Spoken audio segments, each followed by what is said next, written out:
रामचरितमानस पर दिए गए बयान पर स्वामी प्रसाद मौर्य के खिलाफ अब मोर्चा खोलने वाली रोली मिश्रा और ऋचा सिंह ने खुद पर हुई निष्कासन की कार्रवाई के बाद अब सीधे सपा और अखिलेश यादव के खिलाफ मोर्चा खोल दिया है। सपा से निकाली गई ऋचा सिंह ने अपने निष्कासन को जाति और लिंग के आधार पर हुई एक तरफा कार्रवाई बताया है। ट्विटर से राजनीति की गई, मेरे साथ ट्विटर से राजनीति करने का प्रयास किया गया और ट्विटर पे एक नोटिस जारी कर दी गई, लेकिन मैं इसे सहर्ष स्वीकार करूँ।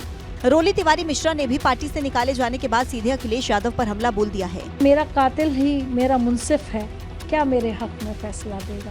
मैं तो यही शेर कहूंगी कि वही कातिल है, वही मुंसिफ है, तो अब मैं उनसे क्या अपील करूंगी। रोली तिवारी मिश्रा ने कहा कि रामचरितमानस पर सवाल और सवर्णों के खिलाफ बयानबाजी करके स्वामी प्रसाद मौर्य समाज में तनाव पैदा करना चाहते हैं, लेकिन इसका समर्थन करना अखिलेश यादव के लिए घातक साबित होगा। क्योंकि स्वामी प्रसाद मौर्य जी का ये कृत्य उचित नहीं है, तो उसके फलस्वरूप उनको महासचिव बना दिया जाता है, मुझे पार्टी से निष्कासित कर दिया जाता है। वहीं ऋचा सिंह ने यह भी कहा कि पार्टी के कई और नेताओं ने स्वामी प्रसाद के बयानों का विरोध किया था, लेकिन निशाना सिर्फ 2 महिला कार्यकर्ताओं को बनाया गया। 1992 में जो किया गया था वो तो इतिहास के पन्नों में दर्ज है, आखिर उसको कैसे स्वामी प्रसाद मौर्य मिटाएंगे?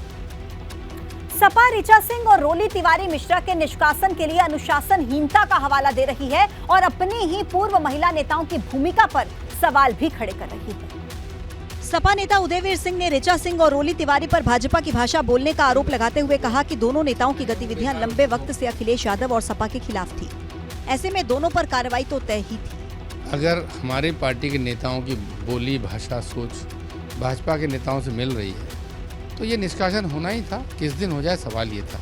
सपा से निष्कासित होने के बाद ऋचा सिंह और रोली मिश्रा ने आरोप लगाया था कि बिना कारण बताओ नोटिस दिए दोनों को पार्टी से बाहर निकाल दिया गया, जिससे साफ है कि सपा में अब लोकतंत्र नाम की चीज नहीं रही है। लेकिन सपा ने कहा है कि दोनों नेता भाजपा के सुर में सुर मिलाने लगी थी।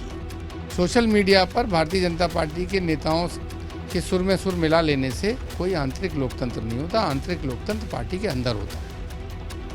निष्कासन के बाद भले ही पूरी सपा ने ऋचा सिंह और रोली मिश्रा से किनारा कर लिया हो, लेकिन इस मुद्दे पर दूसरे दलों की महिला नेता ऋचा सिंह और रोली मिश्रा के साथ खड़ी हुई हैं। कि पार्टी में जो भी महिला बोलना चाहेगी, महिलाओं को अगर आप हक नहीं दे सकते तो फिर कैसे हिस्सेदारी? शिवपाल यादव सीतापुर में एक शादी समारोह में गए थे, लेकिन मीडिया के कैमरों से वो बचते नजर आए। बार बार सवाल किए जाने पर भी शिवपाल यादव ने अपनी चुप्पी नहीं तोड़ी।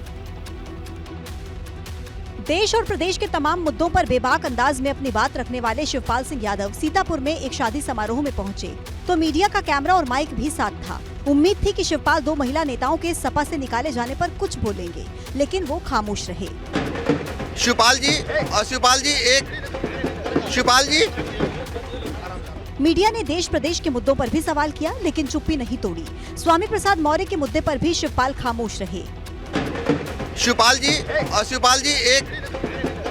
जी एबीपी गंगा संवाददाता पंकज सिंह गौर ने उनसे बात करनी चाहिए तो वो माइक हटाते रहे और सवाल लेने से बचते रहे। शिवपाल सिंह यादव ने एबीपी गंगा के एक भी सवाल का जवाब नहीं दिया। शिवपाल की चुप्पी पर सवाल इसलिए उठ रहे हैं क्योंकि गाजीपुर में भी एक शादी समारोह में शामिल होने वो गए थे, लेकिन तमाम मुद्दों पर माइक हाथों में थामकर जवाब भी दिया था और सरकार पर हमलावर भी हुए थे। तो सीतापुर में चुप्पी क्यों?